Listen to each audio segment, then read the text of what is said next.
Bagaimana sih caranya agar bisa presentasi sememukau para pembicara TED Talk? Kenapa saya bahas ini? Sebenarnya teman-teman bisa baca bukunya sendiri di buku Talk Like TED. Buku siapa ya? Lupa. Nah, di buku tersebut kalau teman-teman kita bahas dulu TED-nya ya, karena kalau teman-teman belum tahu, tapi kayaknya nggak ada yang nggak tahu deh. TED itu yayasan yang bergerak di dunia teknologi. Ini kepanjangannya TED ya.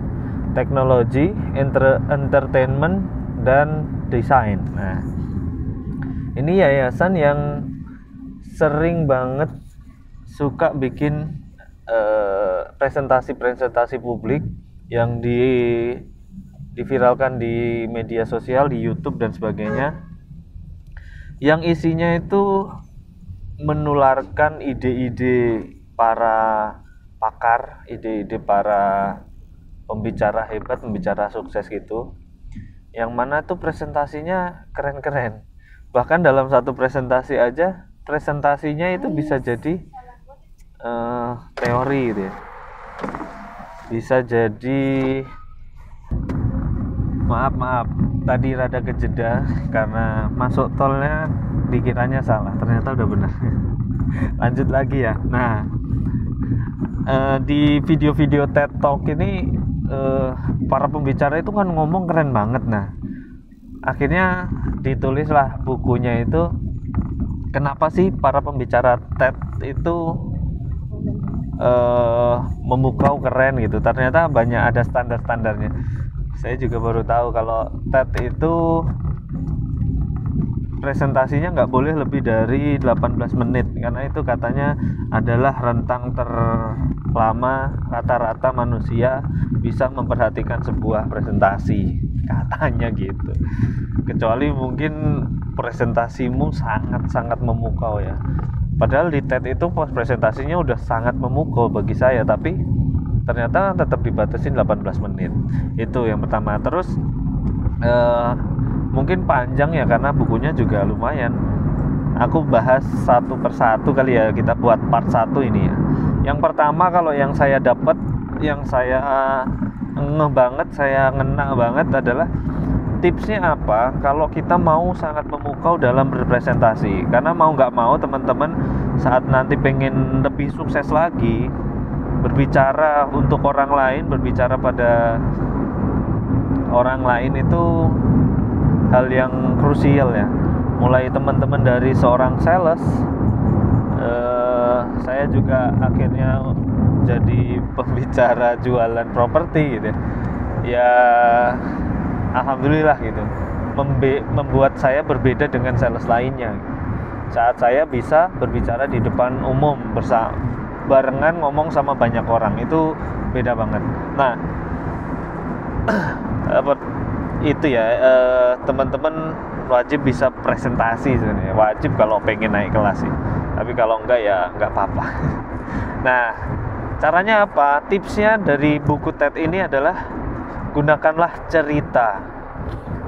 Cerita yang gimana? Pertama, kita harus paham bahwa cerita itu ngena di hati. Orang lebih suka cerita daripada penjelasan tertentu gitu ya. Tapi cerita ini juga harus memenuhi kaidah agar bisa dipercaya, nggak cuma nikmat didengarkan gitu. Syaratnya apa? Nah, kalau di situ dibahas tentang zaman dulu Yunani kuno aja udah ada ini ilmunya, yaitu orang Yunani dulu kalau mau orasi, presentasi ya gitu ya, di zamannya harus memenuhi 3 kaidah, yaitu PLE. P itu pathos, logos, ethos. Kita bahas satu-satu ya. Pathos itu tentang melibatkan perasaan. Jadi kalau bisa kita cerita itu ngelibatin perasaan. Bahkan kalau nggak salah Bill Gates ya, iya Bill Gates, yang waktu di TED Talk dia pertama kali masuk panggung terus dia ngelepasin satu nyamuk gitu. Terus dia bilang, pokoknya semua orang berhak dapat kena malaria apa gimana gitu. Jadi intinya banyak orang di luar sana masih banyak yang kena malaria gitulah. Tapi caranya ngelepasin nyamuk dulu, walaupun kayaknya nyamuknya bukan nyamuk malaria gitu. Biar mendapat perhatian karena ada emosi di sana. Nah, pertama masukkan emosinya, masukkan perasaannya di dalam sebuah cerita tersebut.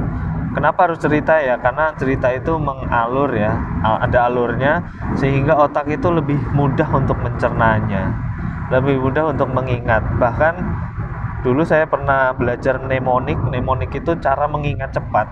Salah satu trik atau teknik yang paling sering dan paling powerful digunakan adalah teknik story atau teknik cerita. Jadi kalau ada hal-hal yang berurutan susah diingat, ya gunakan cerita untuk menyambung-nyambungkannya sehingga kita hafal dengan urutannya.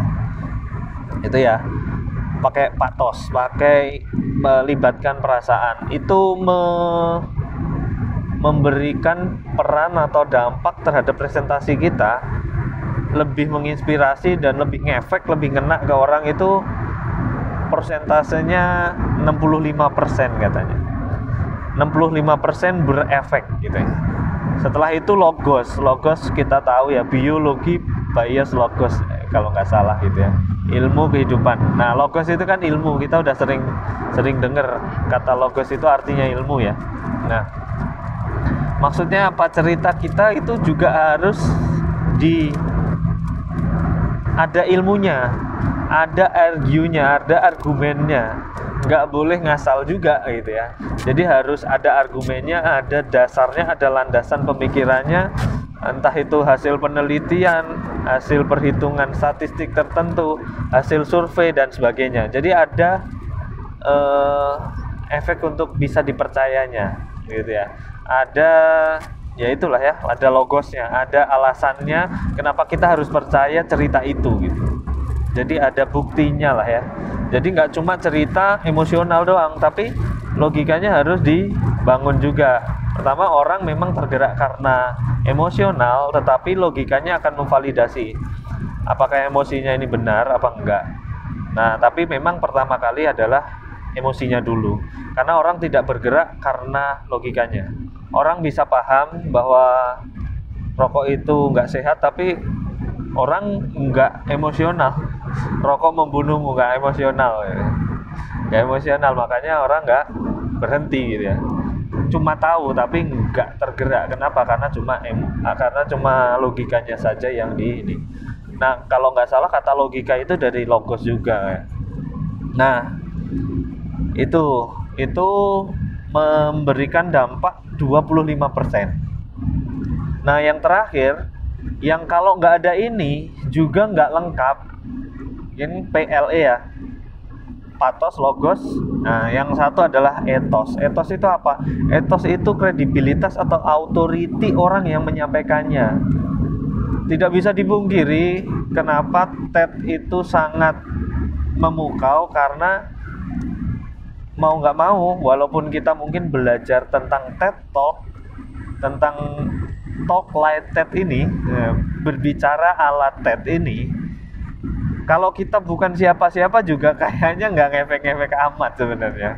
Bagaimanapun juga kita udah belajar, udah patos mas, udah logos mas, tapi kok tetap nggak ngena ya, ternyata kita kurang satu, etos. Nah, makanya banyak ya sekarang para pebisnis online mengkoar-koarkan personal branding, karena ternyata walaupun porsinya cuma 10% berdampak, tapi ini tuh kayak membungkus semuanya gitu loh. 10% tapi membungkus semuanya. Jadi ada patosnya, ada logosnya.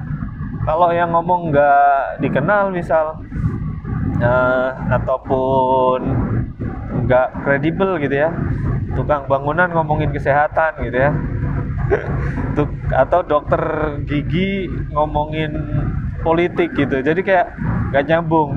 Nah, silahkan cari kesambungan itu gitu ya teman-teman ya. Nah, mungkin saya potong di situ dulu. Jadi tipsnya adalah gunakan cerita yang mengandung PLE, patos, logos, dan etos.